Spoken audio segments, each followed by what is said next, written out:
आप सभी श्री हरि विष्णु भक्तों को नमस्कार। स्वागत है अनुकरणीय सनातन पर। आज मैं आपको कार्तिक मास व्रत के 12वें और 13वें अध्याय की कथा सुनाने जा रही हूँ। आइए श्रवण करते हैं पावन कथा। सभी बोलें श्री हरि विष्णु भगवान की जय।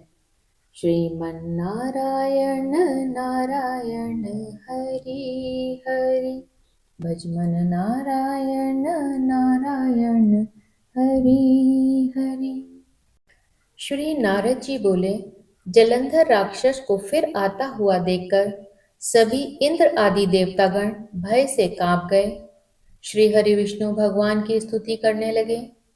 देवव्रत बोले, हे भगवान, आप मत्स्य कूर्म आदि कितने ही अवतार धारण करके अपने भक्तों के कार्य करने के लिए उद्यत रहते हैं और सर्वदा दुखियों के दुखों का नाश करते आए हैं, तथा ब्रह्मा जी, विष्णु जी और शिव रूप धारण कर संसार की उत्पत्ति, पालन तथा संहार करते आए हैं। गदा, शंख, पद्म और तलवार आपने हाथों में धारण किए हैं। ऐसे भगवान आपको नमस्कार है। आप श्री लक्ष्मी देवी के पति, दैत्यों का विनाश करने वाले, गरुड़ पर सवारी करने वाले, पीतांबरधारी, यज्ञ आदि समस्त क्रियाओं को परिपूर्ण करने वाले और विघ्नों को दूर करने वाले श्री हरि विष्णु भगवान इस प्रकार आपको बारंबार प्रणाम करते हैं। हे श्री हरि विष्णु जी, आप राक्षसों से पीड़ित देवताओं के दुख रूपी पर्वत के लिए वज्र के सदस्य हैं। आप शेष रूपी शैया पर शयन करते हैं तथा सूर्य चंद्रमा ये दोनों आपके नेत्र हैं। इस प्रकार स्वरूपधारी आपको हमारा बारंबार प्रणाम है।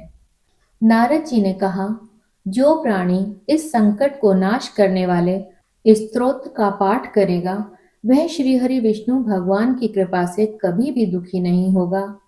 देवतागण इस प्रकार की स्तुति करने लगे। तब श्री हरि विष्णु भगवान जी को देवताओं की विपत्ति का ज्ञान हुआ।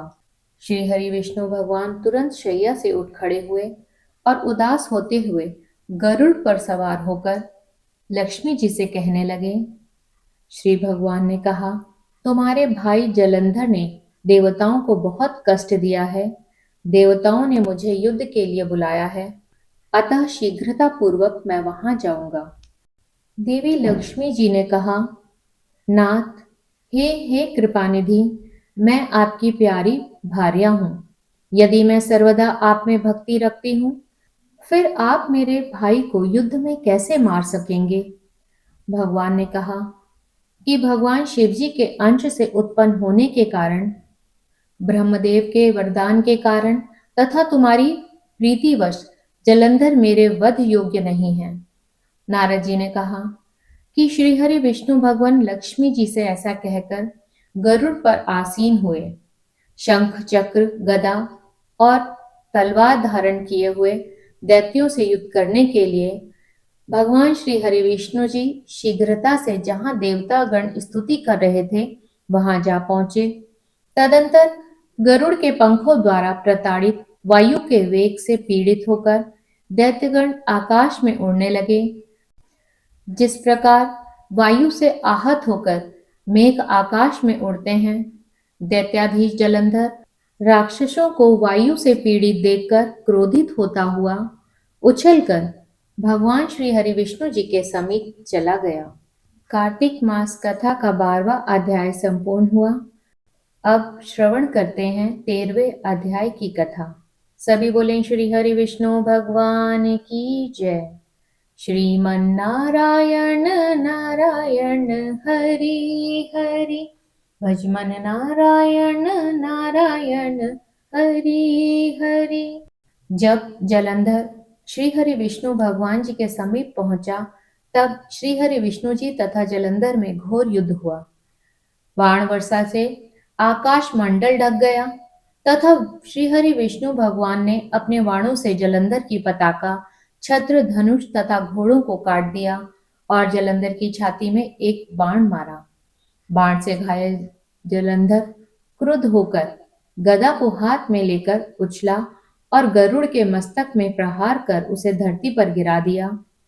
भगवान श्री हरि विष्णु जी ने मंदहास करते हुए अपनी तलवार से उसकी गदा काट डाली। इस बीच में जलंधर ने श्रीहरि विष्णु जी की छाती में एक दृढ़ घूसा मारा। पश्चात महाबलशाली दोनों वीर अपने प्रहार से पृथ्वी को निनांदित करते हुए बाहुयुद्ध, मुष्टि प्रहार और जंघों द्वारा मल्ल युद्ध करने लगे। इस प्रकार दोनों ने सुंदर मल्ल युद्ध किया। तब श्रीहरि विष्णु जी ने कहा, हे दैत्यराज, तुम्हारे पराक्रम से मैं अतिशय प्रसन्न हूँ। तुम अभिष्ट वर मांगो, जो देने के योग्य ना भी होगा सो भी मैं तुम्हें दूंगा। जलंधर ने कहा, हे भावुक, यदि आप मेरे ऊपर अत्यंत प्रसन्न हैं तो मुझे यह वरदान दीजिए कि आज मेरी बहन और अपने समस्त गणों के साथ आप मेरे घर में निवास कीजिए। नारद जी ने कहा, श्री हरि विष्णु भगवान ऐसा ही होगा कहकर समस्त देवताओं और देवी लक्ष्मी जी के साथ जलंधर की पुरी में गए। जलंधर देवताओं के स्थान पर दानवों को बिठाकर फिर पृथ्वी पर लौट आया। देवता, गंधर्व तथा सिद्धों के पास जो श्रेष्ठ रत्न थे, उन सबको अपने वश में करके सागर पुत्र जलंधर आनंद पूर्वक निवास करने लगा। पाताल लोक में महापराक्रमी निशुंभ को बैठाकर शेषनाग आदि को भी पृथ्वी तल पर ले आया। देव, गंधर्व, सिद्ध, सर्प और राक्षस तथा मनुष्यों को अपनी प्रजा तथा अपने नगर का नागरिक बनाकर त्रैलोक पर शासन करने लगा।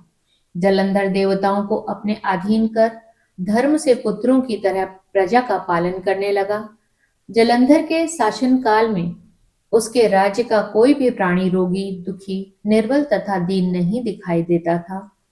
वह धर्म पूर्वक शासन करता था।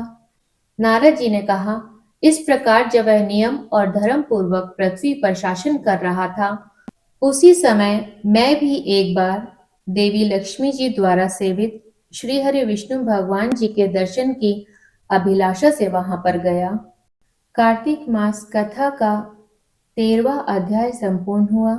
सभी बोलें श्री हरि विष्णु भगवान की जय।